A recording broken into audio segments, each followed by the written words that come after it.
Bonjour à tous, ravie de vous retrouver pour ce nouveau webinaire sur les biens spoliés, les biens culturels spoliés entre 1933 et 1945. Alors, ce webinaire intervient pour le bouclier bleu dans une période un peu chargée, étant donné que certains le savent, nous sommes en pleine mission sur Mayotte. Et donc, je tiens à remercier les personnes ici présentes qui ont peut-être fait un don ou se sont engagées auprès de l'association. Donc, un grand merci à vous. N'hésitez pas évidemment à adhérer et à nous faire parvenir vos dons qui seront utilisés sur le fonds d'urgence du bouclier bleu pour cette mission. Donc ça, c'était pour vous donner un peu le contexte chargé là pour le bouclier bleu en cette période. Nous sommes très heureux de vous accueillir donc, pour ce nouveau cycle de webinaire 2025 et nous avons la chance de vous proposer ce webinaire grâce à Isabelle Scapazzoni, qui est conservatrice restauratrice de patrimoine documentaire d'art graphique et qui a proposé cette idée au Bouclier Bleu France et qui a été aussi évidemment la cheville ouvrière de l'organisation de ces différentes sessions et de l'organisation de ce webinaire. Donc un grand merci à Isabelle si elle nous entend et si elle est présente parmi nous.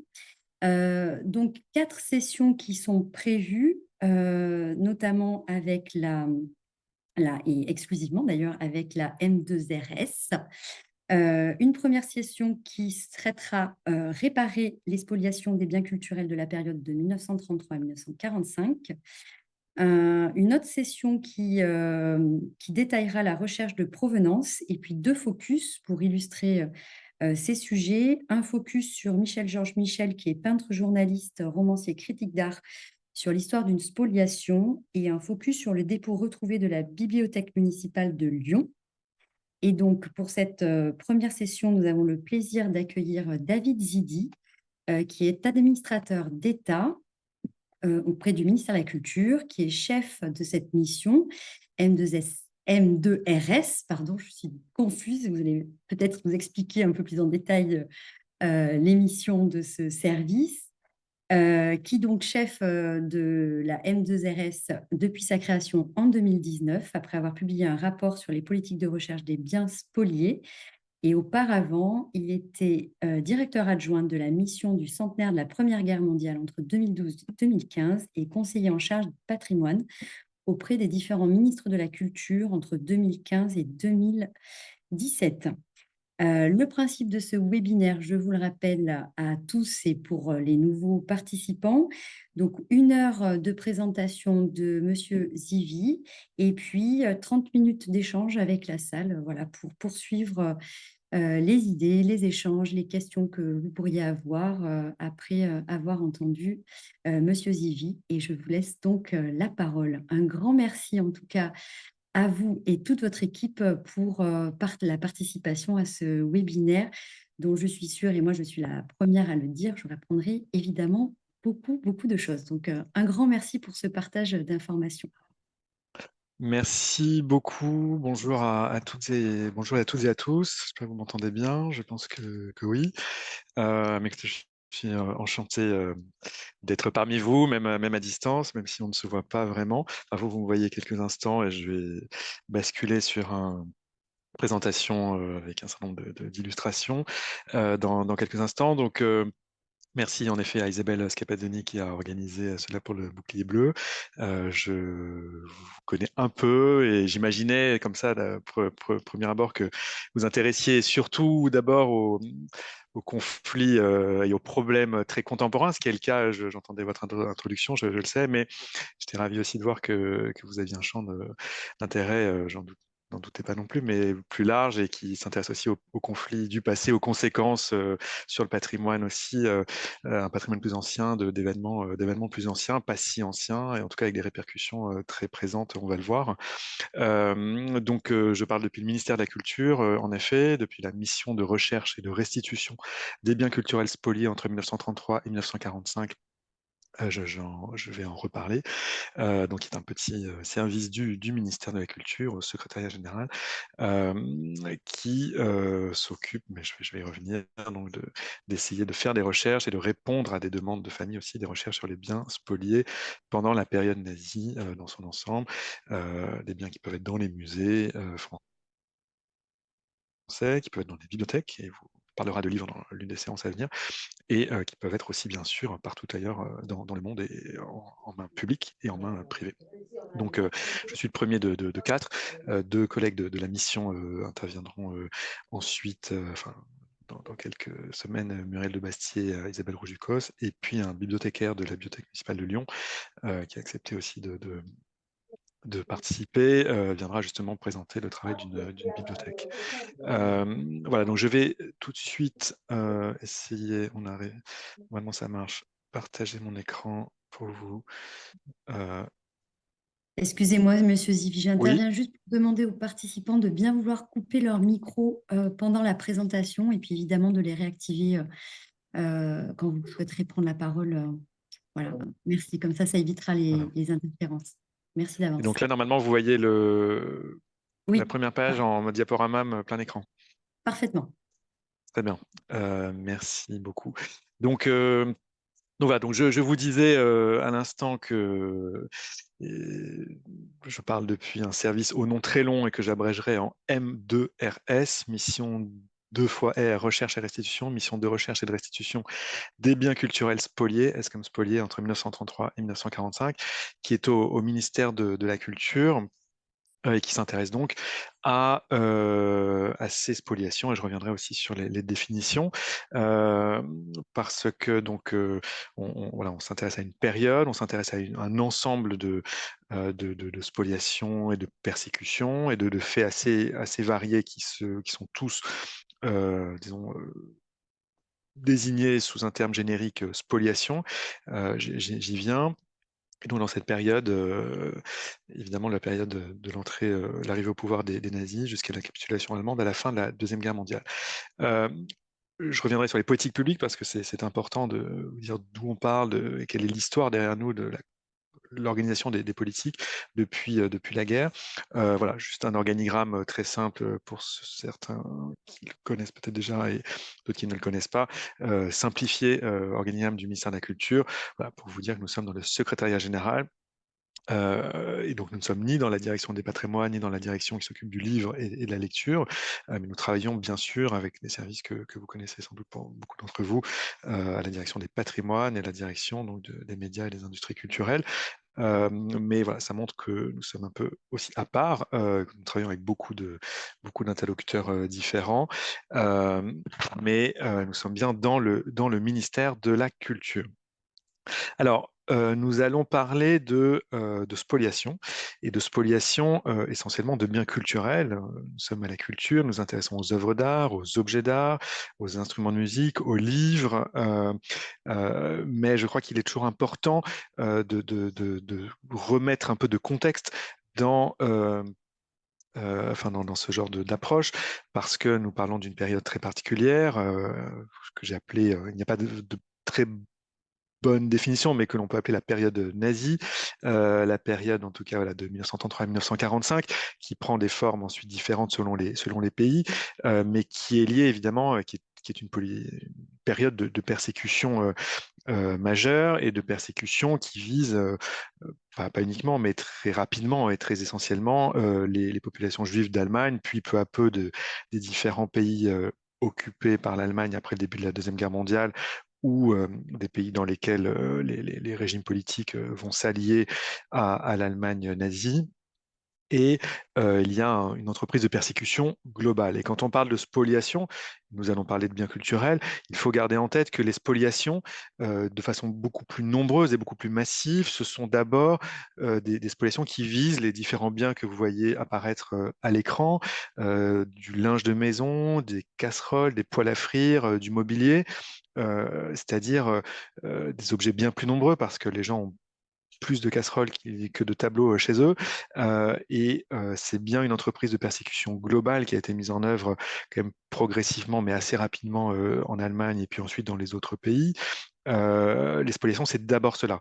Les biens culturels, rappelons-le, et après on ne le répétera pas, mais les biens culturels, ça n'est qu'une petite partie d'une spoliation bien plus vaste qui a visé donc, en grande partie les populations juives, dans l'idée aussi de mettre en place un programme, le programme des nazis, qui devient un programme qui est un programme de persécution, qui devient un programme de destruction et qui est un programme génocidaire, ce qui rappelle voilà, que l'on fait, les criminels s'approprient les biens, font disparaître des biens et pillent de fond en comble l'ensemble des demeures, des appartements, des Juifs en Europe et en France. À Paris, il y a 40 000 appartements qui sont vidés de fond en comble, bon, qui appartenaient ou qui étaient habités par des Juifs ou des gens qui sont considérés comme Juifs par les nazis, et tout est vidé. Et ce qu'on trouve d'abord, ce sont ces casseroles ou les objets euh, qui- nécessaires à la vie économique, et au travail de ces occupants. On trouve d'abord cela avant de trouver des œuvres d'art. Donc voilà, c'est un rappel peut-être évident, mais je crois que c'est important de bien l'avoir en tête. Euh, Ensuite, évidemment, nous arrivons tout de même aux biens culturels, puisque c'est de cela qu'il s'agit. Et on pourra y revenir et en discuter. On s'intéresse peut-être plus aux biens culturels parce que, évidemment, ces biens sont plus facilement identifiables, quoique pas toujours, et ça peut être très difficile, mais ils sont quand même un peu plus identifiables, un peu plus traçables que, évidemment, les casseroles de la photographie de tout à l'heure.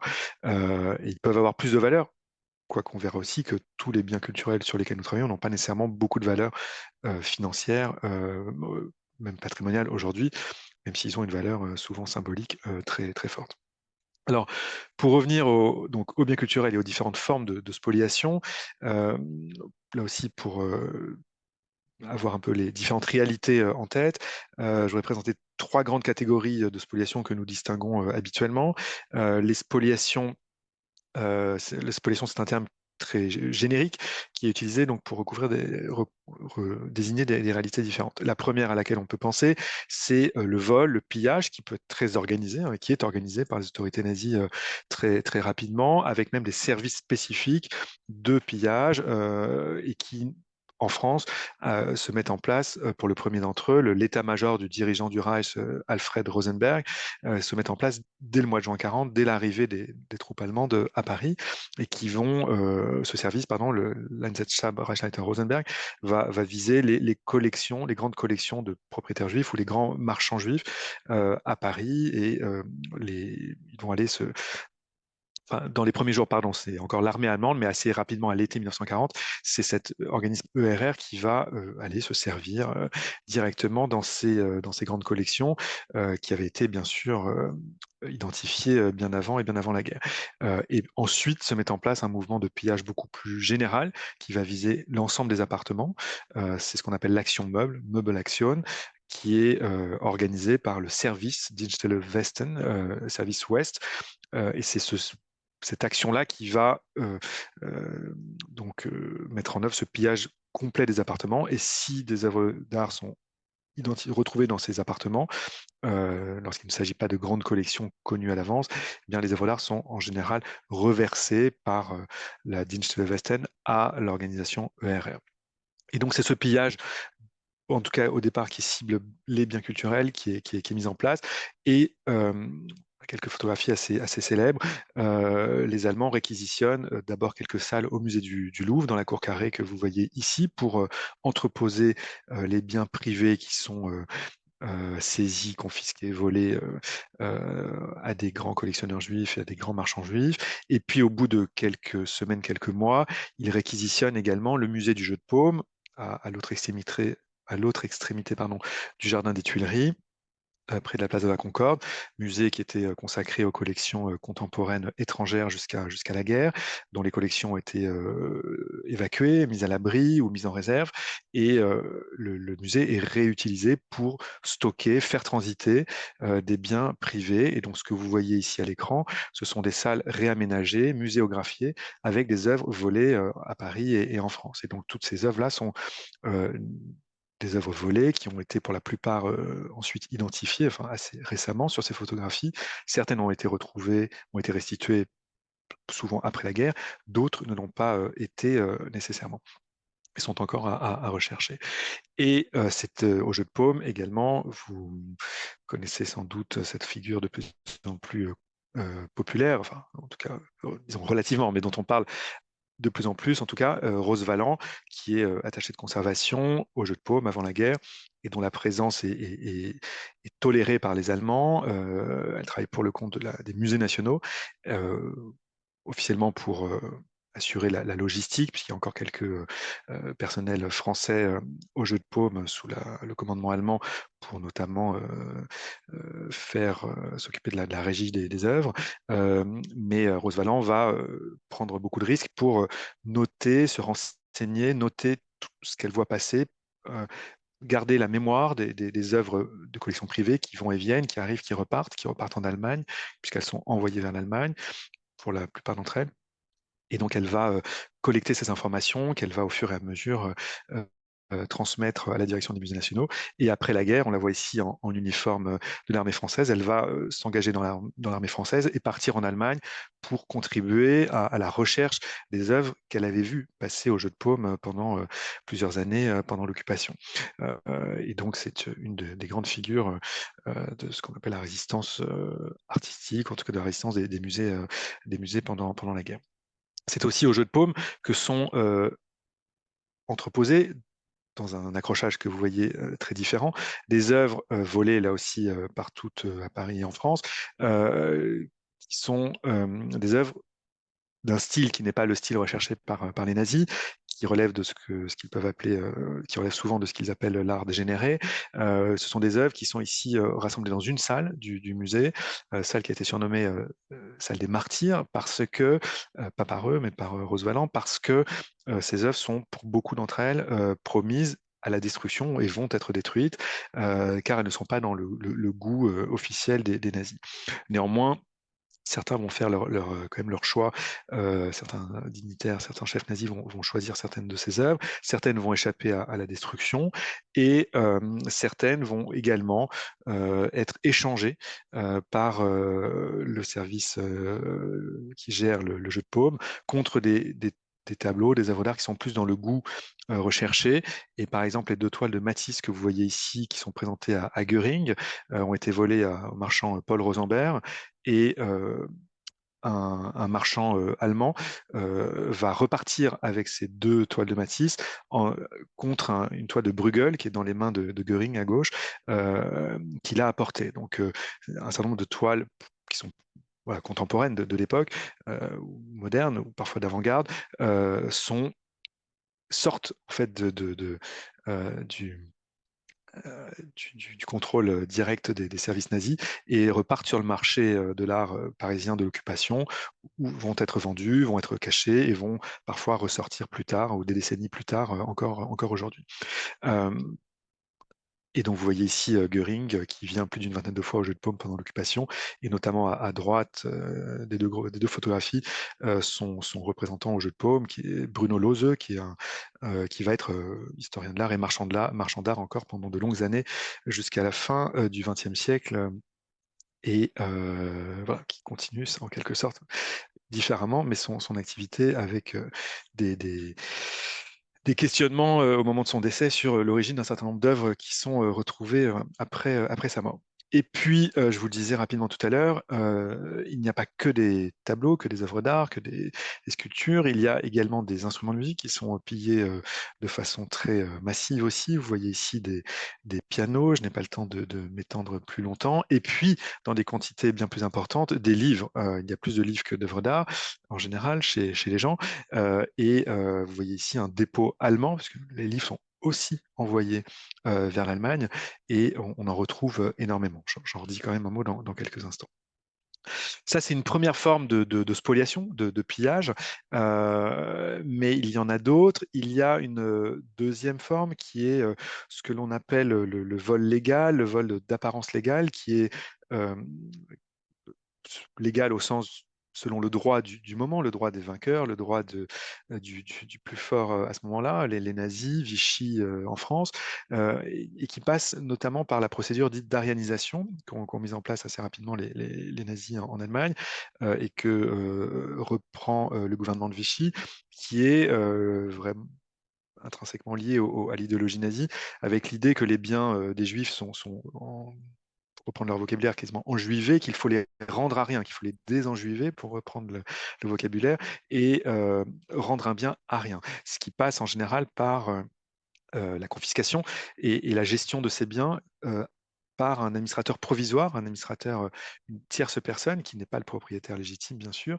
qui va en général vendre les biens au profit non pas du propriétaire initial, mais au profit de l'État, ou en tout cas qui va placer l'argent issu de la vente de ces biens sur des comptes contrôlés par l'État ou par la Caisse des dépôts en France. Et en France, le régime de Vichy met cela en place en juillet 41 par une loi qui vise, je cite, à éliminer toute influence juive de l'économie nationale. Euh, et donc, des administrateurs sont nommés pour récupérer et gérer l'ensemble des biens, et encore une fois, pas que les biens culturels, bien sûr, mais tous les biens euh, pouvant appartenir à des juifs, et les mettre en vente, comme ici, avec parfois, pas toujours, mais une vente qui est clairement annoncée comme, vous le voyez ici, une vente de biens israélites, biens juifs selon les affiches et les circonstances. Là, il s'agit de mobilier d'époque, comme vous le voyez, c'est précisé. Euh, et voilà, c'est une des formes de spoliation qui laisse un certain nombre de traces, heureusement pour nous aujourd'hui, pour nos recherches, parce il y a des archives du Commissariat général aux questions juives, qui est l'organisme créé aussi en 41 par Vichy. On a ces archives aux archives nationales, ce qui permet quand même de retracer ces différentes gestions, ces différentes ventes relativement facilement. J'ai oublié de dire tout à l'heure que certains services nazis de pillage, notamment l'ERR, ont également laissé beaucoup d'archives, ce qui nous facilite en partie la recherche. Et puis, troisième catégorie, plus floue et plus fréquente, enfin de plus en plus fréquente en tout cas dans nos travaux, c'est toutes les autres ventes. Les ventes qui sont forcées, celles dont on vient de parler sont aussi des ventes forcées, mais des ventes qui laissent peu de traces de la personne qui a besoin d'argent pour fuir, pour passer la frontière, passer la ligne de démarcation, et euh, qui va vendre comme elle peut des biens, pas nécessairement des biens culturels encore une fois, mais aussi des biens culturels, et en général sans archives, sans reçu, sans facture, et souvent à un prix cassé. On n'a pas beaucoup de traces, et on a l'habitude, quand on fait voilà, ce genre de présentation, de présenter comme illustration le début, une scène du début, la deuxième scène du film Monsieur Klein de Joseph Losey, avec Alain Delon et Jean Bouise, où un personnage qui n'a pas de nom dans le film, qui est joué par Jean Bouise, vient présenter à ce Monsieur Klein, à qui va arriver beaucoup de choses dans le film. Voyez-le, c'est un film magnifique, si vous ne l'avez pas vu, revoyez-le. Vient présenter un tableau à ce marchand qui profite en fait des circonstances, puisqu'il propose un prix très bas en disant au vendeur, qui n'est pas très heureux du prix que l'acheteur propose, en lui disant: écoutez, moi je ne suis pas obligé d'acheter, c'est à prendre ou à laisser. Et ça, c'est une vente spoliatrice aussi, car c'est quelqu'un qui n'est pas, certes, qui ne fait pas partie des autorités, ni nazi, ni de Vichy, mais c'est quelqu'un qui profite des circonstances, et qui profite de la détresse d'une personne qui est sous le coup des persécutions, qui a besoin d'argent, qui profite de ces circonstances pour acheter à un prix quand même, en l'occurrence, plus bas. Donc voilà, très rapidement retracer les grandes traces, les grandes formes de spoliation que l'on peut identifier.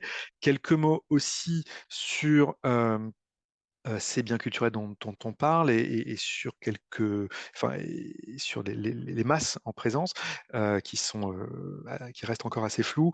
On estime en général que côté français, il y aurait eu 100 000 œuvres, objets d'art spoliés hors livre. C'est un arrondi qui est fait notamment à partir des déclarations faites par un certain nombre de victimes après-guerre, mais c'est sans doute sous-évalué. Tout le monde n'a pas fait de demande. Certains avaient plus important à faire lorsqu'ils revenaient chez eux, lorsqu'ils avaient fui, lorsqu'ils, pour certains et minorités, avaient été déportés et revenaient. Donc c'est sans doute davantage, on ne sait pas combien.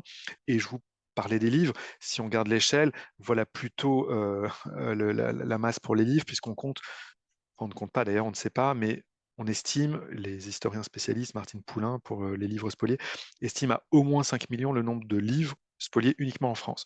Voilà, ce qui nous ramène là encore à cette question de répartition entre les biens communs, le mobilier courant, les biens du quotidien, les livres et les œuvres d'art.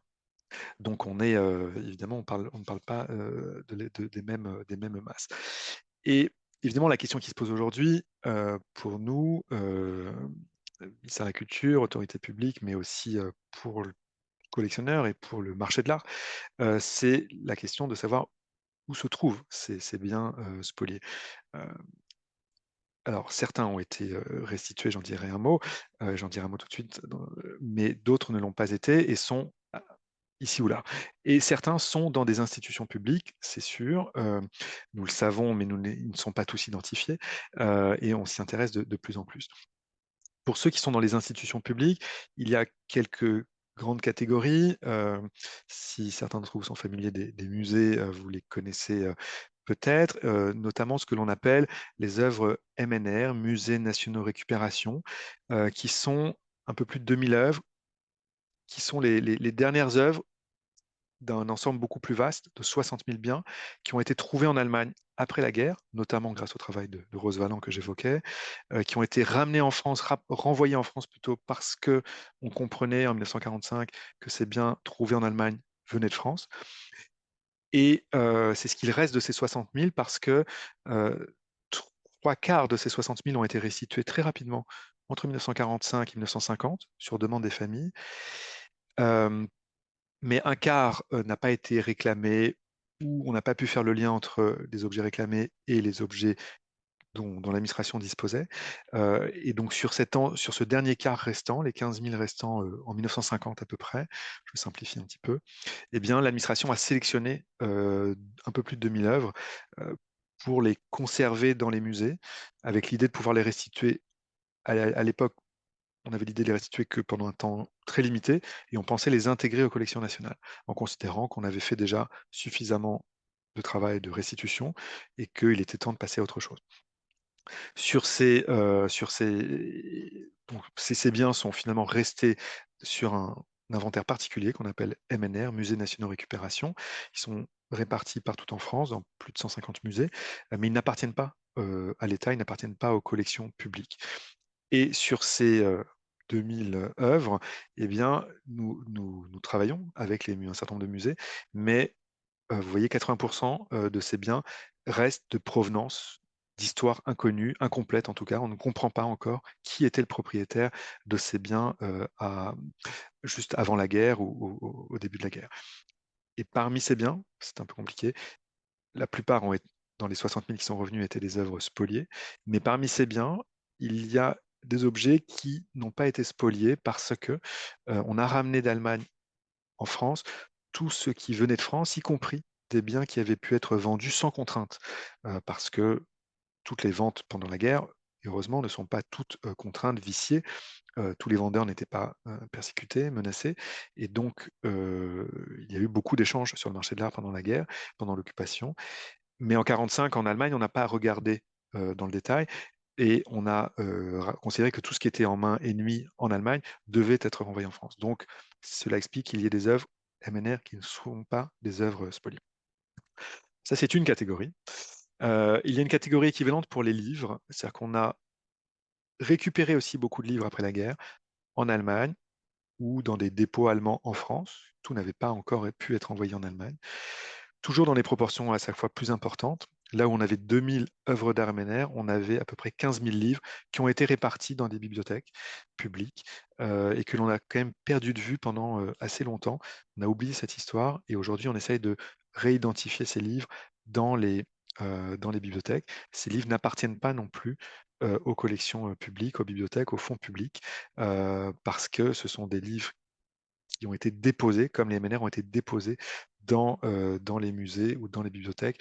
Euh, et donc une grande partie de ces livres sont des livres spoliés. Et puis, plus compliqué, et on s'y intéresse depuis beaucoup moins longtemps, il y a un certain nombre d'œuvres, on le sait, c'est sûr, et de livres qui sont entrés dans les collections publiques déjà entre 33 et 40, au moment des premières persécutions nazies en Allemagne, parce que des gens ont été contraints de vendre leurs biens et les musées ont pu les acheter. Ce sont des biens qui ont pu entrer pendant la guerre, achetés pendant la guerre dans des conditions très problématiques, très douteuses. Mais ce sont surtout des biens qui ont été achetés en toute bonne foi euh, depuis la guerre et jusqu'à aujourd'hui. Normalement, aujourd'hui, on fait beaucoup plus attention, mais jusqu'il y a 10 ans, 15 ans, mais aussi un peu moins sans doute, malheureusement, des œuvres qui sont entrées sans que l'on s'interroge vraiment sur la provenance, sur l'origine de ces œuvres. Elles sont parmi toutes les autres œuvres des collections publiques, elles sont donc propriété de l'État ou des collectivités territoriales et elles sont donc inaliénables. Et on ne sait par définition pas combien elles sont puisque elles ne sont pas identifiées. Et c'est tout le travail récent des 3-4 dernières années auquel voilà, nous avons aussi contribué et que nous essayons de développer et de diffuser, ce travail d'identification dans les collections des œuvres à problème, des œuvres qui ne devraient pas être là, qui n'ont jamais été restituées et qui sont entrées dans les collections sans qu'on le sache. Donc et on ne sait pas dire combien elles sont, encore une fois, évidemment. Donc ça, c'est un énorme champ de recherche, vous pouvez l'imaginer, si on doit regarder vérifier toutes les acquisitions depuis 1933 jusqu'à aujourd'hui. Évidemment, tout ne pose pas problème, bien sûr, mais on a beaucoup d'œuvres dont l'historique n'est pas complet. Ça ne veut pas dire que c'est spolié, bien sûr, mais ça veut dire qu'il faut faire des recherches pour compléter. Donc là, je parlais des collectivités, de la propriété publique, mais il y a évidemment un certain nombre de biens, et peut-être tout autant, peut-être même davantage, qui sont en main privée et qui sont chez des gens, chez des marchands, et qui ressurgissent de temps en temps sur le marché de l'art, à l'occasion d'une vente, bien souvent, comme ici un tableau d'Odilon Redon qui a été mis en vente chez Sotheby's il y a quelques années et qui s'est révélé, je n'ai pas le temps de raconter toute l'histoire, mais qui s'est révélé correspondre à ce tableau-là que vous voyez sur une photographie d'un appartement, photographie prise avant-guerre. Euh, Quand on voit bien toutes les bonnes photographies et qu'un spécialiste regarde, on est en mesure de dire que c'est le même tableau, ce qui ne saute pas aux yeux ici. Euh, donc un tableau qui n'avait pas été restitué, un tableau de spolié chez Georges Lévy, et qui a ressurgi presque 80 ans après sur le marché de l'art. Et là, en l'occurrence, le vendeur a accepté de ne pas vendre et de restituer l'œuvre sans trop de difficultés, ce qui n'est pas toujours le cas. Les, est aussi assez compliqué, mais j'en dirai un mot un peu plus tard, d'expliquer à un propriétaire actuel qui, lui, a peut-être acheté il y a 15-20 ans une œuvre sans se poser trop de questions et sans que le marchand fasse beaucoup de recherches. C'est compliqué pour lui de comprendre qu'il doit restituer sans compensation pour lui. Mais j'en redis un mot dans quelques minutes. Donc c'est un exemple parmi beaucoup, beaucoup d'autres. Autre type d'exemple, et c'est intéressant, de façon générale sur d'autres problématiques aussi de spoliation, de pillage, c'est qu'on reçoit de plus en plus aujourd'hui de propositions, notamment d'Allemands, de citoyens allemands, d'œuvres, de propositions de restitution de biens qui sont dans des appartements, dans des maisons en Allemagne, dont des biens dont les propriétaires, les détenteurs actuels, expliquent à l'ambassade de France à Berlin ou à d'autres autorités ou au consulat que ce sont des biens qui ont été ramenés en Allemagne, ou enfin emportés en Allemagne par leur père, leur grand-père, qui était soldat dans l'armée allemande pendant la Deuxième Guerre mondiale. Et, et qu'ils sentent bien, ces détenteurs, que la provenance n'est pas claire, ou ils savent très clairement que ce sont des œuvres qui ont été volées. Et ça se multiplie, c'est plutôt une très belle démarche, évidemment. Ça se multiplie avec la difficulté que les gens d'aujourd'hui, les détenteurs actuels, ne savent souvent pas grand-chose quand même de l'origine de l'œuvre, de la ville, de la région, du village où, où ces œuvres ont été prises. Parfois, on a de la chance et on arrive à retisser le lien et à comprendre d'où ça vient, d'où ça a été pris. Ce qui est le cas ici de ces deux tableaux qui venaient. On savait juste que le soldat avait été stationné en Bretagne, à Audierne, et ce sont deux tableaux d'un peintre breton qui s'appelle Floch. Euh, et dans les bases de données des, euh, des biens signalés, disparus, volés après la guerre, on n'a qu'une occurrence de Floch par un propriétaire qui déclare avoir été volé de ces tableaux de Floch à Audierne, justement, et il n'y a pas de photographie, mais il donne un titre, il donne des dimensions qui correspondaient en tout point à ces deux tableaux, donc on a pu faire le lien, on a eu de la chance. Euh, on a eu un autre cas aussi, il y a 3 4 ans, un monsieur qui a envoyé, vous voyez la photographie de son salon, visiblement, avec il y en avait trois beaux tableaux représentant des batailles révolutionnaires peints en 1837. Il expliquait que c'était son père ou son grand-père qui était soldat, artiste peintre et soldat dans la Wehrmacht, qui les avait emportés en quittant l'école spéciale militaire de Saint-Cyr, Saint-Cyr-l'École dans les Yvelines, juste avant que l'école soit bombardée par les Alliés en juillet 44. Et bon, il a un peu oublié de les ramener en France dans les décennies qui ont suivi. Il a vécu jusque dans les années 80. Et son petit-fils a eu ça visiblement un peu sur le cœur, pardon, et donc a contacté les autorités françaises. Et il se trouvait que ces œuvres, donc, qui venaient de Saint-Cyr, l'école militaire de Saint-Cyr, étaient en fait des œuvres des collections nationales du château de Versailles, qui avaient été déposées à Saint-Cyr vers la Première Guerre mondiale et qui étaient réputées détruites, manquantes, disparues dans le bombardement de 44.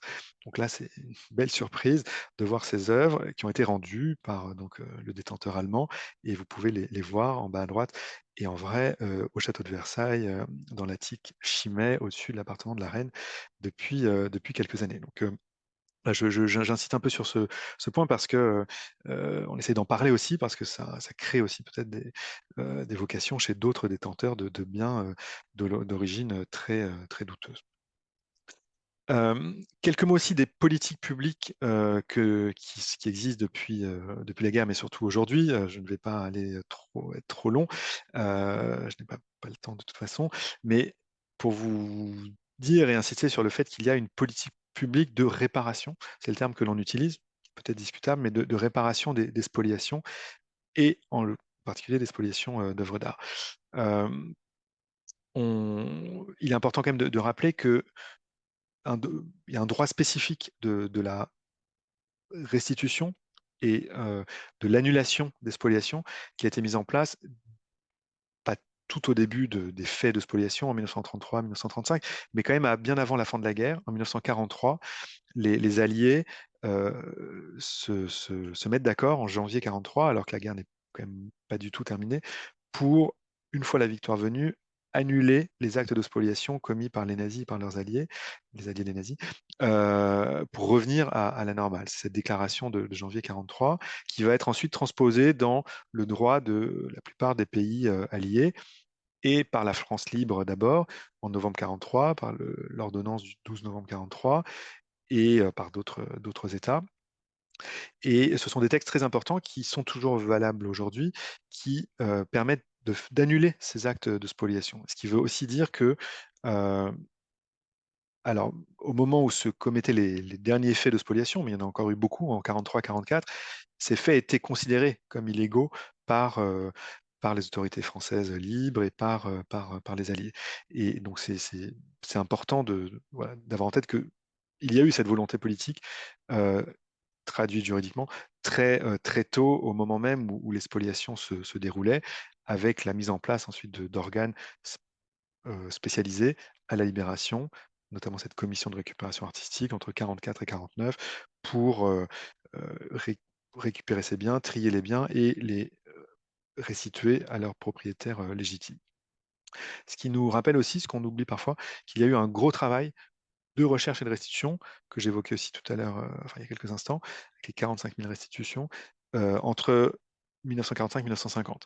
Mais ensuite, on peut passer quand même très vite et arriver aux années 90, parce que des années 50 aux années 90, milieu des années 90, il ne se passe pas grand-chose.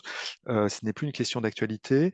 La mémoire des spoliations et la mémoire du génocide, la mémoire de la Shoah ne sont, ces mémoires-là ne sont pas très présentes dans le souvenir de la Deuxième Guerre mondiale, mais ces mémoires vont peu à peu, avec le temps, avec le passage des générations, avec les questions que se posent peut-être les enfants, les petits-enfants de victimes ou de survivants ou de rescapés, cette mémoire de la Deuxième Guerre mondiale va se transformer et la question des spoliations va émerger ou réémerger dans les années, au milieu des années 90, à la fois dans différents pays, du point de vue national et du point de vue international. Euh, et c'est à ce moment-là, je vais un peu vite, mais c'est là qu'on arrive à des textes importants pour notre action. Et je pense que voilà, avec le bouclier bleu, vous vous intéressez évidemment au droit international et aux conventions internationales. On a un texte important qui n'est pas une convention internationale, c'est du droit mou, comme on dit, soft law, mais un texte très important, le principe de Washington en 98, qui sont adoptés par 44 États, dont la France, et qui doivent diriger notre action, l'action des pouvoirs publics, mais normalement aussi l'action des acteurs privés en matière d'œuvres d'art spoliées pendant la période nazie, et notamment en incitant à ouvrir les archives, à écouter les demandes des familles, à, euh, à ne pas exiger de preuves impossibles, évidemment, puisque beaucoup de choses ont été perdues, et surtout, c'est le terme qu'on a retenu, à rechercher des solutions justes et efficaces, just and fair solution, juste et équitable, euh, aux problèmes posés par les œuvres spoliées, ce qui veut dire qu'on voilà, c'est le début, c'est il y a un peu plus de ça, bientôt 30 ans, le début de cette nouvelle période dans laquelle nous sommes aujourd'hui, dans la période dans laquelle nous essayons de faire mieux, de trouver des solutions, de réparation.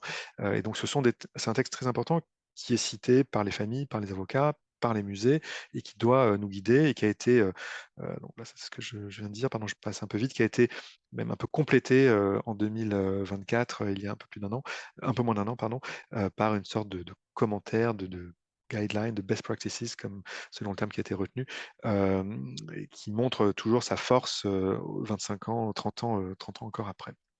Ça, c'est un point important. Et l'autre point important côté français, parce que nous nous inscrivons toujours dans cette lignée-là. En France, vous l'avez sans doute en tête, en milieu des années 90, c'est ce moment aussi où euh, on relance une politique de réparation des spoliations antisémites, après notamment le discours de Jacques Chirac en 95, la commémoration de la rafle du Veldiv, et ce moment de reconnaissance de la responsabilité de la France dans la déportation des Juifs de France, qui va donner lieu à un certain nombre de travaux de recherche, la mission d'étude sur la spoliation des Juifs de France, qu'on appelle la mission Matteoli, du nom de son président, et la création d'un organisme spécial, la Commission pour l'indemnisation des victimes de spoliation, qui ne s'intéresse pas qu'aux biens culturels, je me répète, mais à l'ensemble des spoliations antisémites. Et on va également créer, en grande partie avec l'argent qui avait été confisqué aux Juifs et qui était resté sur des comptes dormants depuis la guerre, créer la Fondation pour la mémoire de la Shoah. Euh, et donc c'est à partir de ce moment-là que les recherches nouvelles ont été faites, notamment dans les musées, notamment sur ces œuvres MNR que j'évoquais tout à l'heure, et que les restitutions ont recommencé à partir donc de la milieu fin des années 90. Et aujourd'hui, c'est aussi pour ça que je vous parle aujourd'hui, d'où je vous parle, euh, nous sommes dans peut-être une sous-phase de cette nouvelle période commencée au milieu des années 90, euh, une, une nouvelle phase qui a été lancée donc il y a 5 ans, même un peu plus, 6 ans, bien 6-7 ans déjà, en 2018, avec le Premier ministre Édouard Philippe, qui a demandé aux autorités, au gouvernement et au ministère de la Culture et à cette commission CIVS que je viens d'évoquer, de faire mieux en matière de restitution. Euh, Parce que beaucoup de travail reste encore à faire. Et c'est dans ce cadre-là que le ministère de la Culture s'est doté du service d'où nous vous parlons, mes collègues et moi aujourd'hui dans les semaines à venir, la mission de recherche et de restitution des biens culturels spoliés entre 33 et 45, a- euh, avec vraiment la volonté d'affirmer une politique. C'est-à-dire qu'il y a une politique publique de réparation, de recherche. On fait de la recherche de provenance, c'est-à-dire l'histoire, comprendre l'histoire des collections, identifier les œuvres spoliées, mais pas pour enfin, parce que c'est important de connaître l'histoire des collections, mais bien dans le but de contribuer à la réparation plutôt que réparer peut-être, dans le but de corriger aussi une injustice. Donc c'est aussi un travail de justice et un travail de mémoire. Et donc notre service euh, voilà, est chargé d'en parler, de sensibiliser, de former, de parler au, assez grand public, mais aussi un public un peu plus spécialisé, de coordonner les différentes actions, tout en assurant un certain nombre de recherches, dossier par dossier, des recherches bien précises, en lien avec cette commission, la commission alors qui a changé de nom récemment, mais en gardant le même acronyme, commission pour la restitution des biens et l'indemnisation des victimes de spoliations antisémites, qui est l'organe par lequel doit passer toute mesure de réparation. C'est une commission placée auprès du Premier ministre qui propose des mesures d'indemnisation ou de restitution. Car encore une fois, c'est important de l'avoir en tête, la France, nous nous intéressons qu'aux biens culturels, mais la France, globalement, ne s'intéresse pas qu'aux biens culturels. On répare toutes les spoliations et on est le dernier pays à indemniser les familles pour ces spoliations, si ça n'a pas déjà été fait, bien sûr. Les spoliations matérielles, les meubles, les appartements, les entreprises, et parmi les spoliations matérielles, les spoliations de biens culturels. Donc, on travaille étroitement avec cette commission, ainsi qu'avec les différents services des collectivités territoriales, du ministère de la Culture en région, les services déconcentrés, les DRAC, et les différents musées et les bibliothèques, bien sûr. Euh, et donc, ce qui est important à avoir en tête, je me répète un tout petit peu, mais c'est que ces politiques ont plusieurs aspects, plusieurs formes. On peut donc aujourd'hui en France, pour réparer, indemniser, encore une fois, on est le seul pays à le faire, euh, indemniser des œuvres qu'on ne retrouve pas, indemniser des biens qu'on ne retrouve pas. Si on peut restituer, on restitue, bien sûr, mais beaucoup d'œuvres, comme je le disais tout à l'heure, sont non localisées, sont dans la nature, et la France peut les indemniser si donc, ces biens ont été spoliés pendant la guerre. Euh, et puis on restitue de plus en plus, et on a modifié le droit pour pouvoir restituer. Et nous travaillons avec les musées aussi et les bibliothèques dans deux directions, enfin, ou en réponse à deux mouvements. D'une part, on continue de recevoir des demandes de famille, des enfants, des petits-enfants qui ne sont avec encore des liens très forts entre les victimes et les gens d'aujourd'hui, parce qu'il y a une, deux, trois générations encore dans bien des cas, avec des gens qui sont portés par cette mémoire familiale, qui essayent d'en savoir plus sur la famille, et donc ils font des demandes auprès de l'administration, soit des demandes assez précises sur des œuvres qu'ils connaissent, qu'ils savent avoir été dans leur famille, mais plus généralement, plus souvent, des demandes beaucoup plus floues, en fait, de gens qui ne savent pas grand-chose, mais qui viennent à la recherche d'informations. Et dans ce cas-là, on ne sait pas bien ce qu'avaient leurs aïeux, et on a plus de risques, en quelque sorte, enfin, de chances, de risques de ne pas retrouver les œuvres, et donc on va sans doute davantage se tourner vers une indemnisation. Et par ailleurs, on part dans le même temps, on travaille sur des œuvres, donc sur les œuvres qui sont là, celles qui sont dans les musées, les livres qui sont dans les bibliothèques, soit ces œuvres MNR que j'évoquais, vous vous souvenez du diagramme, enfin du camembert, du graphique. 80% des MNR ont encore une provenance incomplète, donc nous et un certain nombre de musées travaillons sur ces œuvres pour essayer de comprendre à qui étaient leurs propriétaires. Et nous travaillons de plus en plus, nous encourageons nos collègues des musées à travailler sur les œuvres des collections, ce que je vous disais tout à l'heure, pour identifier parmi elles des œuvres qui ont pu être spoliées. Alors, on arrive tout de même à restituer, euh, pas encore assez, pas suffisamment, mais de plus en plus.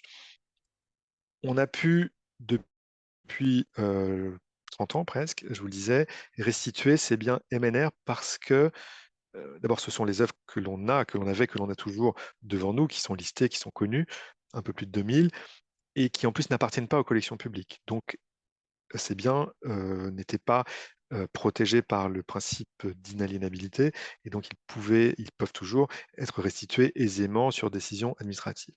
Il y en a eu, pardon, je ne vous ai pas mis le chiffre, mais depuis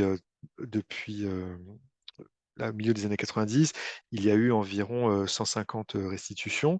Voilà, il faudrait raconter chaque histoire, parce qu'il y a évidemment une histoire importante derrière chaque œuvre. Voilà quelques traces, quelques souvenirs de différentes cérémonies de restitution au ministère de la Culture qui ne bougent pas, et avec des ministres successifs, en l'occurrence, depuis quelques années. Mais il y a eu des restitutions bien avant 2014, hein, il y a 30 ans déjà.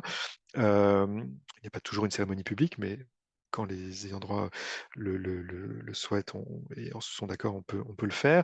Je vais vous raconter une ou deux histoires juste après.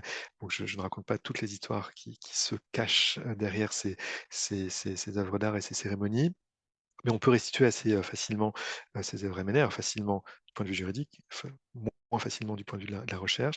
Et vous en avez peut-être sans doute entendu parler si vous intéressez, puisque vous intéressez à ces questions. Il y a eu ces dernières années 2 lois pour s'intéresser cette fois-ci aux œuvres des collections publiques, celles qui sont inaliénables normalement. Une première loi qui, en 2022, a autorisé la sortie d'œuvres très précisément listées dans cette loi d'espèces, puisque seule la loi, jusqu'à il y a peu de temps, pouvait autoriser la sortie du domaine public d'une œuvre du domaine des propriétés publiques, euh, puisque c'est la loi qui protège, qui crée le principe d'inaliénabilité, c'est la loi qui devait permettre la sortie. Et on a eu une loi votée en février 2022 à l'unanimité pour 15 œuvres, dont ces 3 œuvres, fameux tableau de Klimt, le seul Klimt des collections nationales, tableau de Chagall, et un tableau de qui appartenait à la ville de Sannois, qui ont pu être restitués parce que le Parlement l'a autorisé très spécifiquement. Il faudrait un peu plus de temps pour vous raconter l'histoire de Nora Stiasny, qui était la propriétaire autrichienne juive du tableau de Klimt qu'elle tenait de son oncle, Victor Zuckerkandel. Elle a été contrainte de vendre pour quasiment rien ce tableau en 1938 à Vienne, dans les premiers temps de l'Anschluss, prise de pouvoir par les nazis en Autriche. Elle a été déportée, assassinée en 1942 avec son fils qui est à gauche sur la photographie. Il faudrait aussi du temps pour vous raconter l'histoire assez incroyable de ce tableau de Chagall qui appartenait à ce monsieur David Sender, qui était un Polonais juif qui a été déporté à Auschwitz avec sa femme et sa fille, qui a survécu seul et qui a tenté de retrouver le tableau par la suite, mais en vain, et ce n'est que très récemment qu'on a pu identifier le tableau, que des chercheurs extérieurs, ce n'est pas nous d'ailleurs, ont identifié ce tableau. Ça, c'était une loi, je vais vite, spécifique pour autoriser la sortie de ces œuvres, et vous avez peut-être en tête que depuis a été votée une autre loi, une loi très importante, qui est ce qu'on appelle une loi cadre. C'est une loi qui crée un dispositif permettant de restituer les œuvres des collections publiques sans avoir justement, comme on l'a fait pour le Klimt et le Chagall, à passer par le Parlement à chaque fois. Donc on a fait une loi une fois pour toutes, créant un dispositif administratif permettant de restituer les œuvres spoliées dans le cadre des persécutions antisémites. Et c'est cette loi du 22 juillet 2023. Euh, je ne m'étends pas trop, simplement, euh, ce qui est important de dire, c'est qu'elle vise toutes les spoliations, les formes de spoliation que j'ai évoquées tout à l'heure, et qu'elle vise toutes les spoliations, quel que soit le lieu entre le début et la fin de la période, enfin, entre janvier 33 et mai 45, quel que soit le lieu où la spoliation est intervenue, s'il s'agit de spoliation dans le cas des persécutions antisémites, parce que le lieu n'importe pas vraiment, puisqu'on s'intéresse aux œuvres qui sont aujourd'hui dans les collections françaises. Des œuvres des collections françaises peuvent avoir été spoliées en France, mais aussi, comme je viens de le dire, en Autriche, en Pologne, en Allemagne, euh, partout où la guerre a eu lieu et partout où euh, des gens persécutés ont pu fuir et ont pu parfois aussi vendre sous la contrainte des œuvres. Donc c'est un élargissement aussi du champ géographique et temporel important. Et si on ne passe plus par le Parlement, En revanche, on ne décide pas non plus facilement, c'est très encadré, très protégé, parce que les collections publiques restent protégées, bien sûr, et le propriétaire public, c'est-à-dire l'État ou la collectivité territoriale, ne peuvent décider de restituer qu'après, pardon, avis de cette commission que j'évoquais, la CIVS, qui a fait ses preuves depuis 25 ans, et qui est chargée, en tant que commission indépendante, composée de magistrats, d'historiens de l'art, de juristes, de dire oui, il y a eu spoliation ou non, il n'y a pas eu spoliation. Donc c'est un passage obligatoire que l'examen par cette commission qui permet ensuite aux propriétaires publics de décider la restitution. Et sans trahir de grands secrets, on peut juste déjà annoncer que la première application de la loi va quasiment décider. Et ce qui est intéressant, c'est qu'elle vise non pas un tableau à des dizaines de millions comme le Klimt, mais un livre qui a été spolié à monsieur et madame Mayer. euh, on ne sait pas très bien d'ailleurs, soit en Allemagne, soit en France. Ils ont été spoliés aux deux endroits, mais un livre qui était à la Bibliothèque nationale de France et qui va être restitué. Donc en soi, ce livre ne vaut pas grand-chose sur le marché du livre ancien, mais en revanche, il a évidemment une portée symbolique forte, d'autant plus que la fille des spoliés est toujours vivante, elle a 95 ans à peu près, et le livre est aussi une trace de ses parents. Euh, Encore un mot, parce que c'est assez intéressant et frappant du point de vue en matière juridique, mais évidemment aussi pour les gens à qui ça peut arriver. Il y a une autre voie de restitution, à la fois pour les collections publiques, mais aussi pour des biens qui sont en main privée. C'est par le biais d'un texte que j'ai évoqué très vite tout à l'heure, qui est un de ces textes de la Libération, une ordonnance, une loi du 21 avril 1945, donc du gouvernement proviseur de la République française après Vichy, donc le gouvernement du général de Gaulle, qui permet, vous voyez là très mal le texte, mais qui permet de faire annuler aujourd'hui par un juge civil une spoliation de la Deuxième Guerre mondiale, de l'occupation. Ce qui veut dire que puisque le juge annule ce qui s'est passé en 40 ou en 43, eh bien toutes les transactions qui ont eu lieu depuis 43 jusqu'à aujourd'hui sont annulées.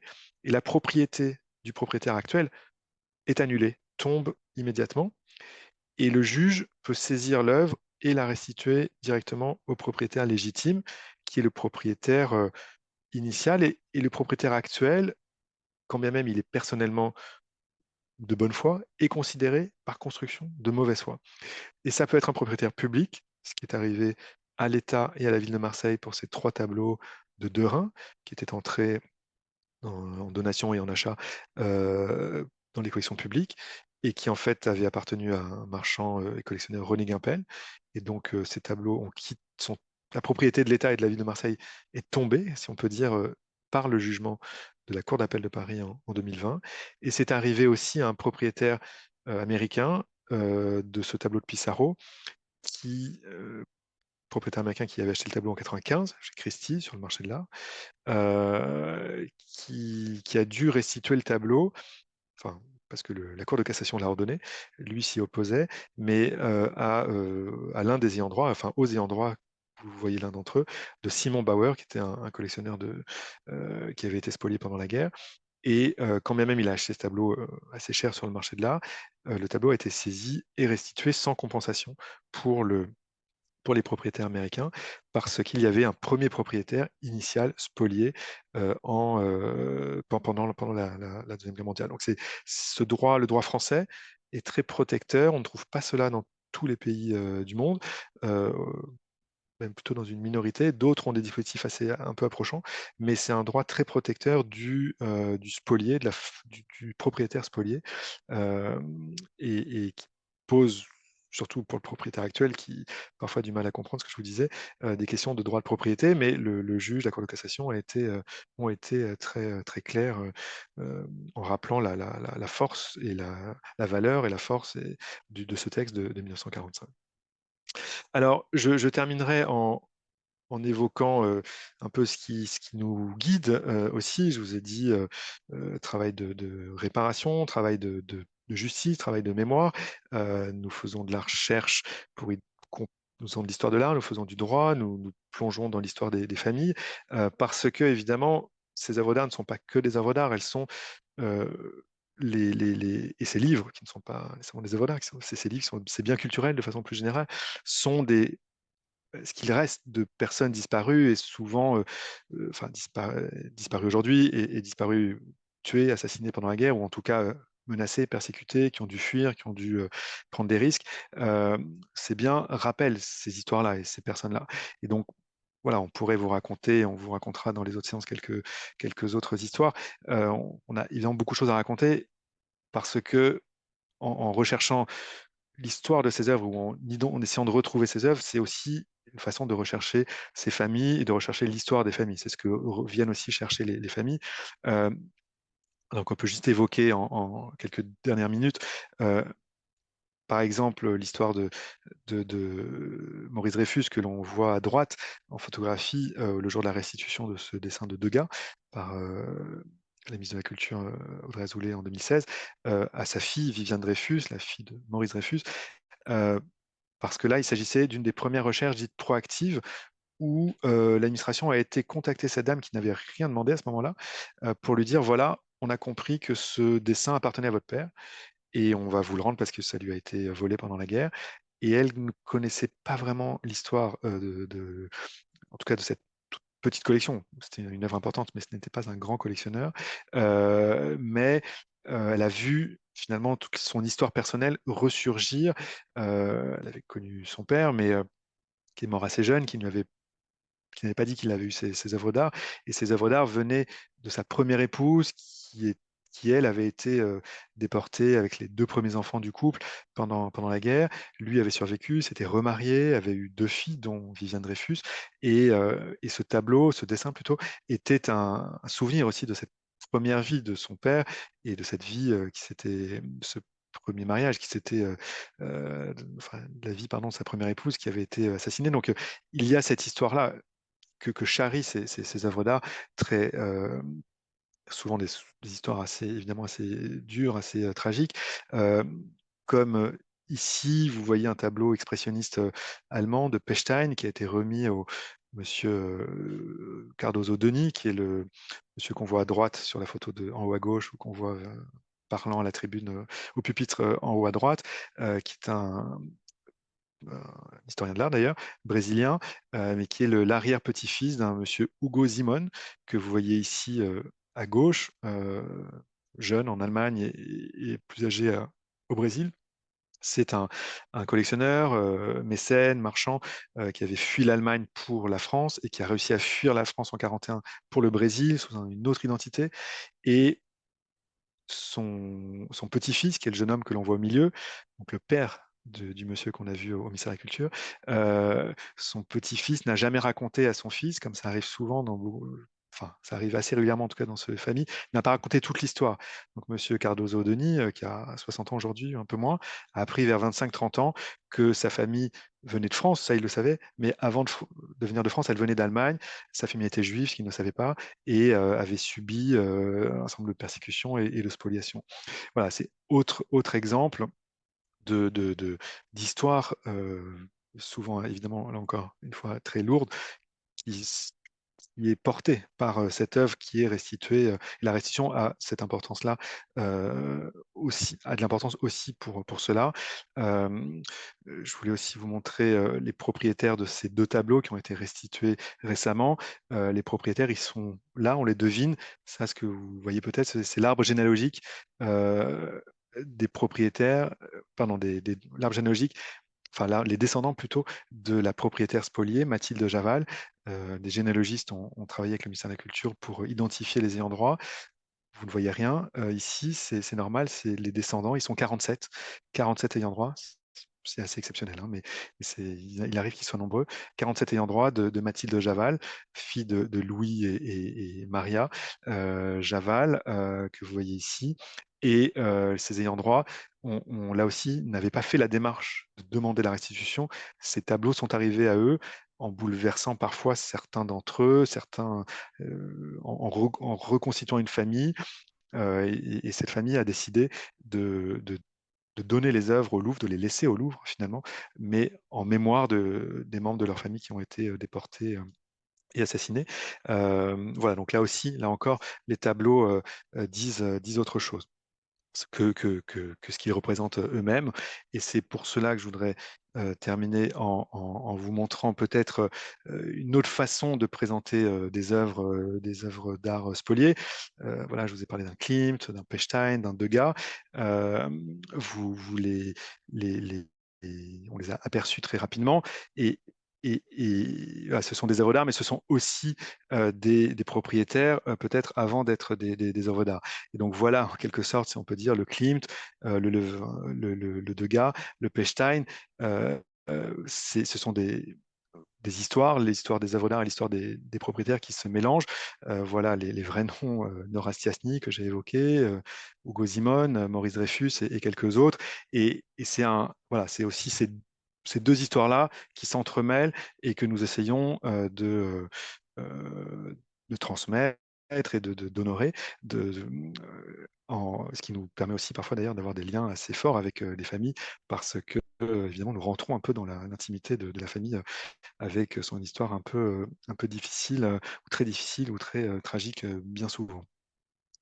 Voilà, donc les œuvres, les propriétaires, les victimes, spoliées et des histoires qui perdurent aujourd'hui parce que finalement 80 ans, ça n'est pas grand-chose.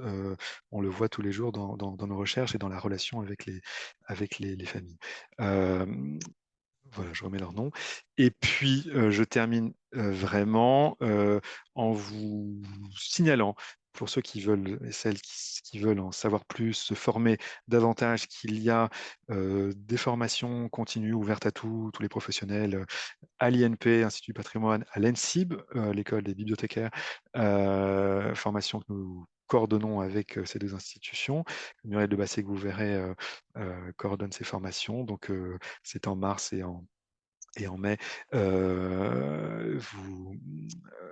Vous pouvez vous inscrire toujours si c'est 2 jours. Donc, on entre plus dans le détail, bien sûr. Nous avons des pages sur le site internet du ministère de la Culture, bien référencées désormais. Si vous tapez mission de recherche, spoliation, restitution, vous pouvez y accéder. Voilà, je ne présente pas toutes les pages, mais il y a beaucoup d'outils pour la recherche. Et puis, nous organisons si vous voulez savoir ce qu'on fait, voilà le rapport d'activité qui sera en ligne dans quelques jours. Et nous organisons avec l'Institut national d'histoire de l'art un séminaire mensuel. La prochaine séance est après-demain sur les instruments de musique et l'action du musée de la musique. Tout est en ligne sur la chaîne YouTube de l'INHA, Institut national d'histoire de l'art. Et enfin, nous avons fait un podcast qui raconte quelques histoires de recherche, qui donne la parole aux chercheurs, aux musées, aux familles, aux avocats, à la mission, que nous vous encourageons, pardon, à écouter. Ça s'appelle À la trace et ça se trouve aussi facilement sur toutes les plateformes. Voilà, pardon, j'ai un tout petit peu dépassé. Je vous laisse réagir, poser des questions, commenter comme vous le souhaitez. Un grand merci, Monsieur Zivi, pour cette présentation extrêmement claire, précise, riche, passionnante et aussi et souvent émouvante. Je retiens que tout ce travail est aussi un travail d'histoire humaine, familiale et des objets qui permettent aussi de retisser des liens essentiels. Et bravo pour tout le travail que vous menez, vous et les membres de votre mission. Je trouve que c'est vraiment extrêmement beau, ça donne du sens et un immense merci. Je pense que tout le monde était captivé et qu'on restait suspendu à vos lèvres avec le suspense aussi que vous annonciez pour les prochaines sessions. Euh, pour ma part, je trouve que ce webinaire fait parfaitement écho au webinaire qu'on a pu avoir et que certains ont suivi avec la DELPAT, la délégation au patrimoine de l'armée de terre, qui a évoqué certains de ces sujets et le fait de rentrer vraiment de manière beaucoup plus précise dedans nous donne aussi à avoir une nouvelle perspective sur ce sujet. Donc, on vous est extrêmement reconnaissant de votre participation. Je voulais juste Je vous en prie. souligner de notre côté du bouclier bleu France et avec ma casquette aussi au C2RMF l'importance de ce statut MNR qui doit être pris en compte dans les plans de sauvegarde des biens culturels. Et je pense que l'illustration que vous en avez fait rappelle toute son importance à prioriser ces MNR. Et malgré le fait que la loi ou le Code du patrimoine ne précise pas leur statut dans le cadre des plans de sauvegarde, il est évident de pouvoir les positionner en priorité une parce qu'ils ont vocation un jour à être restitués et on l'espère qu'ils pourront tous l'être grâce à votre fabuleux travail. Donc voilà, pour ma part, c'était la petite conclusion que je pouvais faire pour le bouclier bleu sur ce sujet. Et je vais regarder un peu dans le chat s'il y a des questions. Et puis pour ceux qui souhaiteraient prendre la parole directement, mais surtout n'hésitez pas, il nous reste encore 20 minutes. Donc la parole est à vous et je vous la cède tout de suite.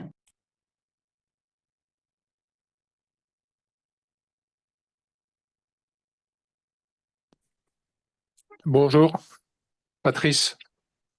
Vous m'entendez? Bonjour. Oui. Oui. Euh, Qu'en est-il pour les possesseurs de biens spoliés privés, ceux qui détiennent des œuvres à l'étranger? Est-ce que vous pouvez intervenir et comment ça se passe avec les autorités étrangères? Alors donc ça dépend, comme souvent. Ça dépend du pays, ça dépend du droit. Donc je citais un peu vite des cas qui concernaient des détenteurs privés, hein, des propriétaires privés actuels. euh, le cas de ce tableau de Pissarro.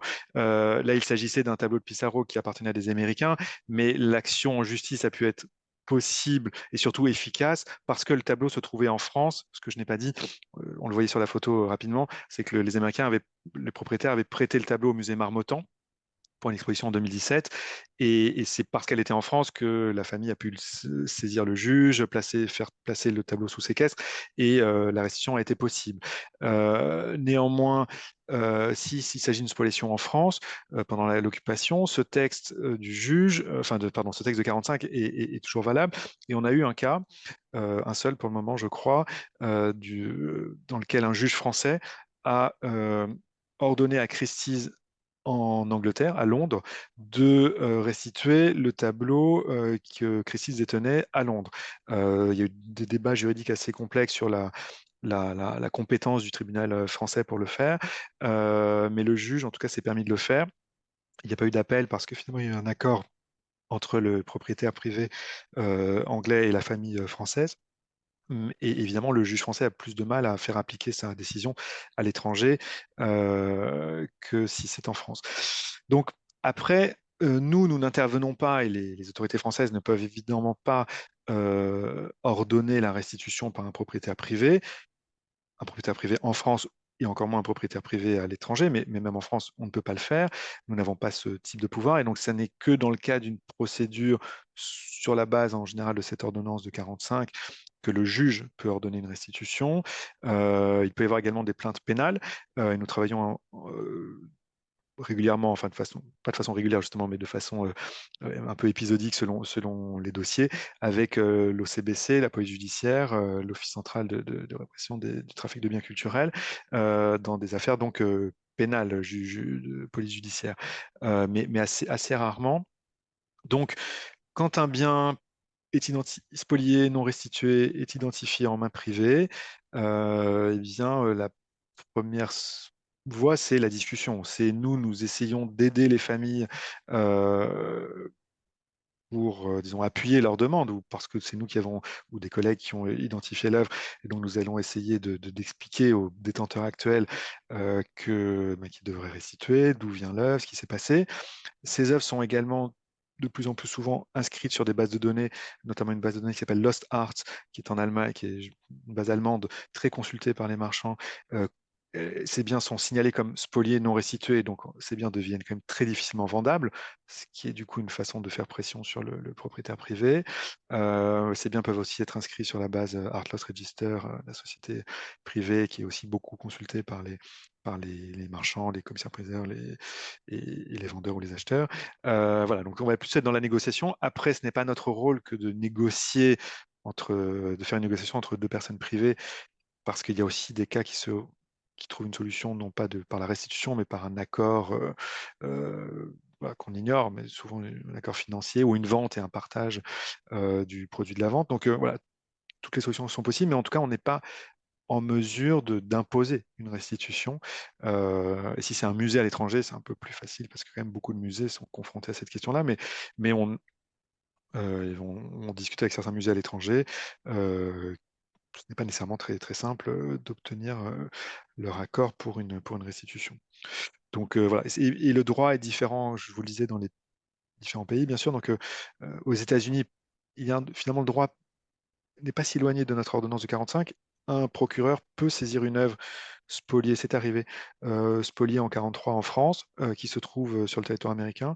Il la saisit, il la restitue sans compensation pour le propriétaire actuel. Mais il faut engager une procédure aux États-Unis, ça coûte extrêmement cher, donc évidemment les familles ne peuvent pas nécessairement se le permettre. En revanche, en Allemagne, on en parlait avec juste avant cette présentation avec une juriste italienne qui fait une thèse sur la question. En Allemagne, c'est peut-être pas complètement si vrai, mais globalement, il y a comment on appelle ça, une prescription. C'est-à-dire que si on est propriétaire depuis 30 ans d'un bien même spolié, en Allemagne, l'Allemagne fait beaucoup pour la recherche sur les œuvres spoliées, mais en Allemagne, si on est propriétaire depuis 30 ans, eh bien, on est protégé par cette période-là. Tandis qu'en France, je vous disais, il n'y a pas de prescription parce que le texte de 45 permet de dépasser la prescription, de lever la prescription. Voilà, donc il n'y a pas de réponse unique, mais quelques pistes de réponse. Merci. Alors, on a quelques questions très intéressantes aussi dans le chat. Alors, une question logistique que je garde pour la fin et 3 questions. Alors, la première, c'est d'Anne-Laure Rameau qui demande comment les propriétaires actuels reçoivent les demandes de restitution.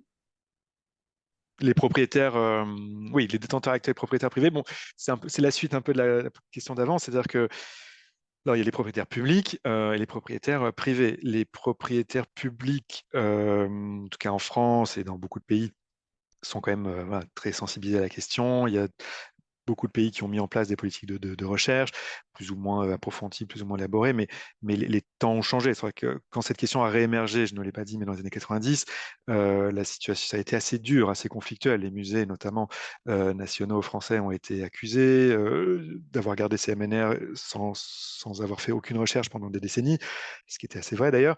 Mais donc, ça a été, les musées ont réagi un peu en assiégés, ça a été assez dur.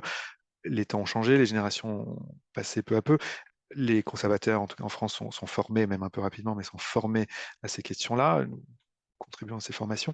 Donc, on est plutôt bien reçu. Et maintenant, aujourd'hui, en tout cas, c'est pas à nous qu'on vient dire que tout ça n'a pas de sens. Peut-être qu'il y a encore des gens qui le pensent, sans doute, malheureusement, mais on est bien reçu. Les musées réagissent très bien. Et quand le musée d'Orsay a compris que le seul Klimt, encore une fois, des collections nationales était spolié, Laurence Descartes, à l'époque, qui était présidente d'Orsay, a tout de suite dit on restitue. Et la ministre également. Donc il n'y a pas eu de difficulté. Et ça se voit maintenant beaucoup. Quand c'est un propriétaire privé, ça dépend. Là aussi, on a des réponses très différentes. L'exemple que je montrais très rapidement au début d'un Odilon Redon passé chez Sotheby's, là, l'identification a été faite, c'est un exemple, ce n'est pas nous, avant la vente, juste avant la vente. Donc, Sotheby's a retiré l'œuvre de la vente. Et là, le vendeur a accepté de restituer sans discuter, ce qui n'arrive pas toujours, ce n'est pas la majorité des cas. Dans d'autres cas, eh bien, ça va plutôt se terminer par un contentieux, mais avec les limites du contentieux que j'évoquais. Il faut quand même, en tout cas pour un spolié français, il faut quand même que si l'œuvre n'est pas en France, la portée du jugement sera beaucoup plus limitée. Donc parfois, il y a des discussions aussi, comme je le disais, euh, qui peuvent durer, avec des intermédiaires, des avocats, des maisons de vente qui essayent quand même au final de vendre l'œuvre et de proposer un partage du produit de la vente, une partie pour le vendeur qui n'y était pour rien, mais qui se retrouve avec cette œuvre spoliée, et une partie pour la famille spoliée, selon des taux des partages que nous ignorons, hein, bien souvent. Voilà, les réactions, là encore, sont différentes. Ça dépend de la valeur de l'œuvre aussi, bien souvent. Mais ça dépend aussi voilà, beaucoup de la bonne volonté du détenteur actuel. Merci beaucoup. La seconde question d'Anne Bourguignon. Menez-vous des actions conjointes avec vos homologues d'autres pays par dossier, ou chaque pays mène-t-il ses démarches seul? Oui, alors c'est vrai que j'ai pas eu le temps de tout dire, ou j'ai trop parlé sur certains sujets, mais c'est évidemment un sujet mondial, un sujet international, puisque les œuvres ont circulé, les spoliés ou les descendants de spoliés ont circulé et sont partout dans le monde aussi. Et donc on se retrouve à discuter d'une part avec des détenteurs, on vient de le dire, à l'étranger, des musées à l'étranger, ou des propriétaires privés à l'étranger, et d'autres pays ont mis en place des dispositifs plus ou moins proches d'une autre. Donc, je le dis, on est les seuls à indemniser. Mais en revanche, il y a d'autres commissions comme la CIVS, la nôtre, en Allemagne, en Autriche, aux Pays-Bas, au Royaume-Uni, puisque chaque, même si un pays n'a pas été occupé, bien sûr, il a pu recevoir depuis des œuvres spoliées. Et donc, on discute pas mal avec ces autres commissions et les services un peu équivalents dans d'autres ministères de la Culture, en Autriche ou aux Pays-Bas notamment. Euh, Après, donc là, c'est plutôt de l'échange, de l'échange un peu d'outils, de méthodes. Il n'y a pas de décision commune et ça peut être compliqué, ça peut être un problème pour des dossiers communs. C'est-à-dire que les œuvres ayant circulé et ayant voyagé, évidemment, elles sont une collection spoliée en France peut se retrouver dans plusieurs pays. Et on a eu plusieurs cas comme ça où les réponses nationales ont été différentes, ce qui est assez compliqué pour les familles à admettre. Pourquoi tel pays restitue et tel autre pays ne restitue pas. Et donc là, on a des échanges, on va pouvoir expliquer comment chacun a réagi, enfin comment chacun a plutôt raisonné et décidé, mais il n'y a pas nécessairement de cohérence. Et la question est peut-être posée ou serait posée. Il n'y a pas non plus de droit communautaire dans l'Union européenne sur cette question. C'est-à-dire que ça a souvent été évoqué, il y a eu des résolutions du Parlement européen, mais il n'y a pas d'outils juridiques communautaires là-dessus, ce qui fait que voilà, j'ai au moins en tête deux familles qui ont des réponses différentes selon que les œuvres se trouvent en main publique en Allemagne, aux Pays-Bas, en France ou en Grande-Bretagne. Euh, Ce qui n'est évidemment pas très satisfaisant pour les familles. Voilà dans les grandes lignes.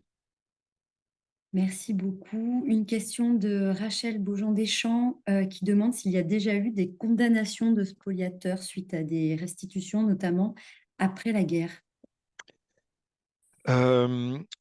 Oui, alors on a pour habitude, et c'est vrai de façon globale, alors, oui, on retient qu'il y a eu une épuration quand même assez limitée dans le monde de l'art, sur le marché de l'art après la guerre. Je l'ai dit un peu rapidement, le marché de l'art a été plutôt assez dynamique, même très dynamique pendant l'occupation.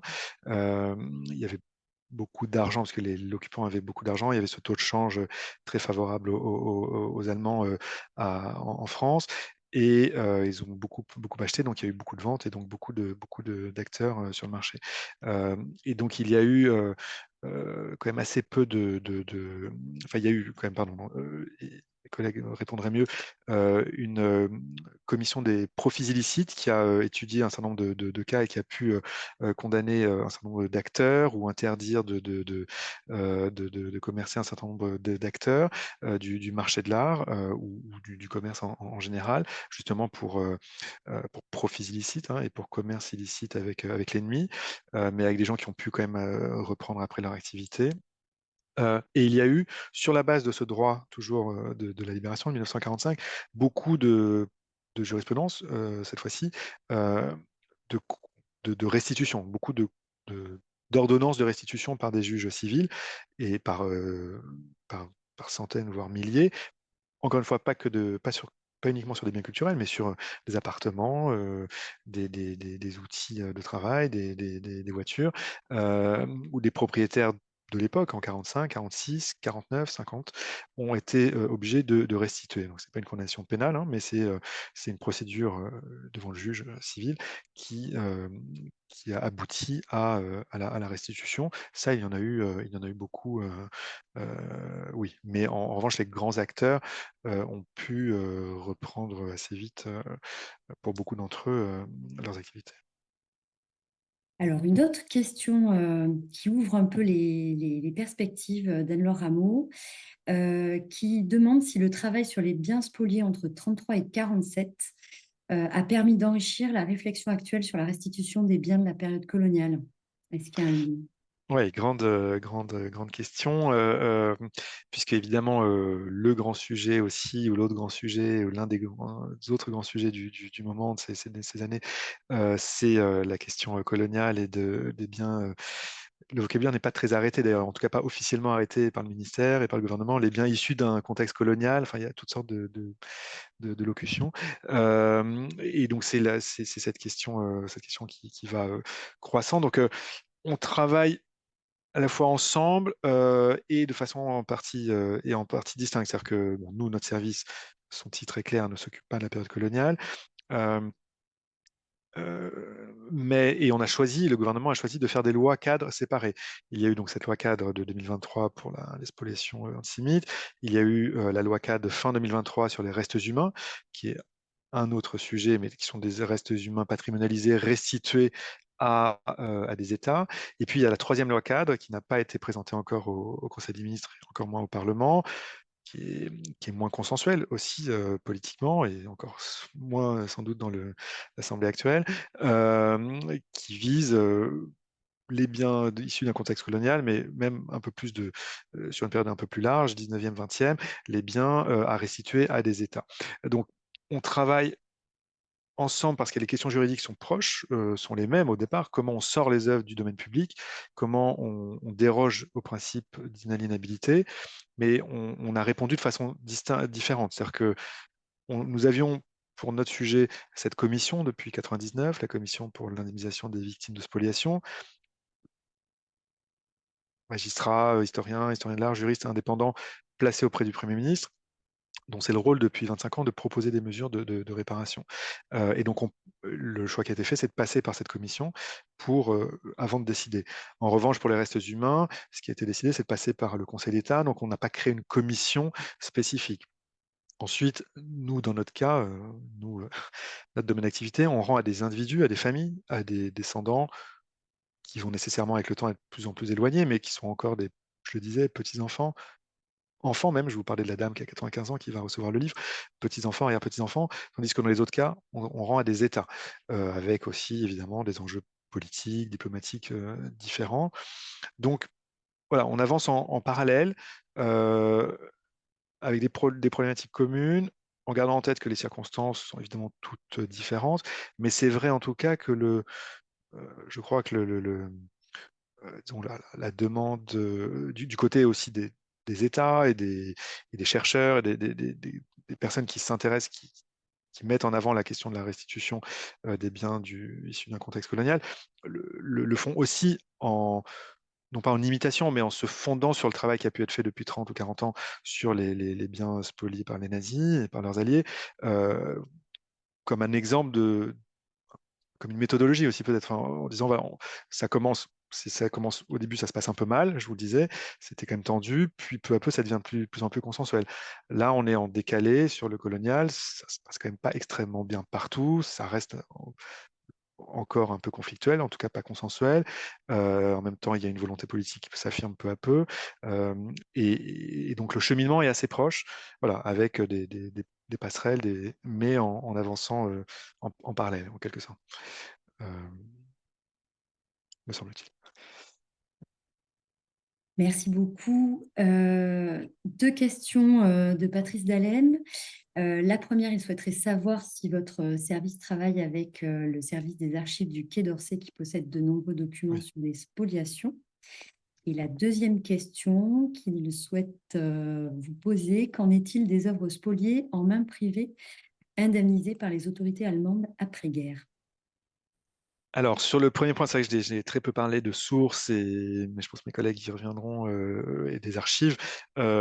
Oui, un des grands ensembles d'archives très utiles pour nous, ce sont les archives du Quai d'Orsay, les archives diplomatiques, qui sont notamment constituées des archives dites de la récupération artistique. Donc, j'ai évoqué en passant la commission de récupération artistique, qui donc a reçu tous ces biens, ces dizaines de milliers de biens, et qui a reçu les demandes de famille et qui a, avec un grand service des restitutions, pu quand même restituer beaucoup. Et donc, c'est une source très importante d'archives qui sont quasiment toutes numérisées maintenant et mises en ligne depuis 1 an, je crois à peu près, sur le site du ministère des Affaires étrangères, ce qui est très précieux.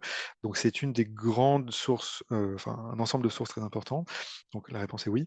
Il y a également beaucoup d'autres archives, aux archives nationales, notamment pour les musées nationaux et pour les archives de l'Aryanisation et du Commissariat général aux questions juives, les archives départementales et notamment de Paris pour le marché de l'art, puisque les commissaires-priseurs doivent euh, déposer les procès-verbaux de vente publique aux archives départementales, ce qu'ils font pour l'essentiel, mais pas toujours. Il y a également les archives justement judiciaires de la Seine au tribunal aux archives de Paris, pardon. Puis il y a des archives ailleurs, aux États-Unis, en Allemagne, des archives plutôt d'histoire de l'art, des archives d'autres États. Donc il y a évidemment beaucoup de sources et puis parfois beaucoup de sources qui manquent. Pour la deuxième question, euh, alors oui, ce que je n'ai pas dit non plus, c'est qu'en effet, les autorités fédérales allemandes, RFA, je pense que c'est à ça que fait allusion euh, euh, ce à quoi fait référence la question. Les autorités allemandes ont indemnisé un certain nombre de familles, notamment à la fin des années 50 et des années 60, donc des familles qui pouvaient apporter la preuve qu'il y a eu spoliation, euh, et donc il y a eu de l'indemnisation d'œuvres qui ont disparu et qui avaient disparu. Et la RFA ne faisait pas de recherche des œuvres, ou très peu. Elle établissait la spoliation, elle disait oui, c'est spolié. A priori, ça n'a pas été retrouvé, donc on peut indemniser. Et donc aujourd'hui, on peut trouver, à force de recherche, avec plus d'archives, plus d'éléments, on peut retrouver certaines œuvres spoliées qui ont pu être indemnisées déjà par les Allemands. Donc, dans ce cas-là, norme, je crois, mais il faudrait demander aux autorités allemandes, je ne suis pas sûr qu'elles fassent vraiment la démarche. Euh, Comme en France aujourd'hui, si on retrouve une œuvre qui a été indemnisée par la France dans les 25 dernières années, les personnes spoliées qui ont été indemnisées doivent rembourser la part d'indemnisation correspondant à l'œuvre qui est retrouvée et qui est restituée.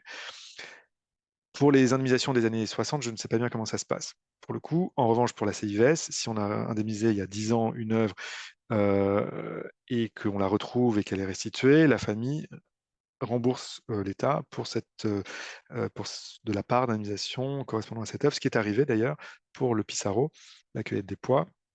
La famille a remboursé l'indemnisation.